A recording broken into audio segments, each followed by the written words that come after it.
Hello and welcome. My name is Kevin. This is Do It for Bruce. In Crusader Kings 3, for our very first outing, we'll be doing a time lapse for you all. Wait, Bruce has just informed me this is actually our 45th time lapse. My apologies, my mistake. This time around, we have once again loaded up the Asia expansion mod to see how well an immortal OP Genghis Khan can do, because some people just want to see the world get conquered. Today's setup is simple. We've started in 867 with our Empire de Jure map so that nations would have a fighting chance, and ran it until the Mongols spawn. Next, I gave Temujin the 100 stat buff, immortality, and stress reducer so that he wouldn't meet an untimely end too soon. I've also changed the Mongolian's colors to black. Like a miasma upon the land, it will conquer all. So, for predictions, first, we know the Mongolians are going to do well, but I have a feeling they won't achieve world domination. The AI doesn't seem to be able to conquer the map in its entirety. Next, after Tengri, the second most prolific religion will be a Muslim one. And finally, there will be no lingua franca. With all that out of the way, let's see how this time lapse goes. I'll see you in a bit.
Here we are, 708 years in the future, and it's like we wanted it, you wanted it. The Mongols have been dominant, conquering most of the known world. There are some holdouts here, such as in the Philippines. We got most of India still under control. Iberia plus Northern Africa are still holding out, and the British Isles, as well as this last bastion of Christianity, it looks like the Holy Roman Empire. Temujin, he doesn't even have a name. What a guy. Temujin, the Conqueror, Temujin, the World Dominator, the World Eater, whatever he wants to be.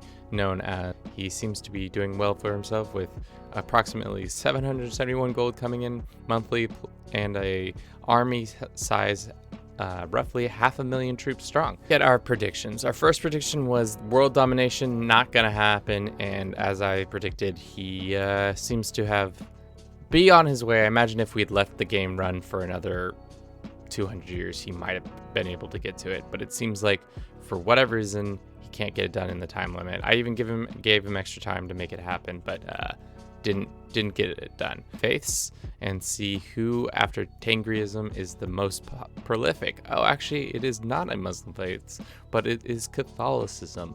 They are still holding out here in the age area. Check out language next. It looks like I thought, no lingua franca. Saxon still prolific, Arabic still prolific, but Mongolic, I didn't realize that's what their language would be called, but it is. Mongolic is still pretty much the dominant language with yeah. So let's look at his family and see how great they are. Looks like he's got 74 houses and 1,400 living members. And unfortunately, it looks like I forgot to change out the fact that this was a congenital trait. So we once again have abomination babies. We have babies who have lived far too long and never developed, but they look like babies still, but they have the traits of all grown people. Doesn't look like a lot of culture has spread. For the most part, the giant blocks of cultures that I set forth are still in effect.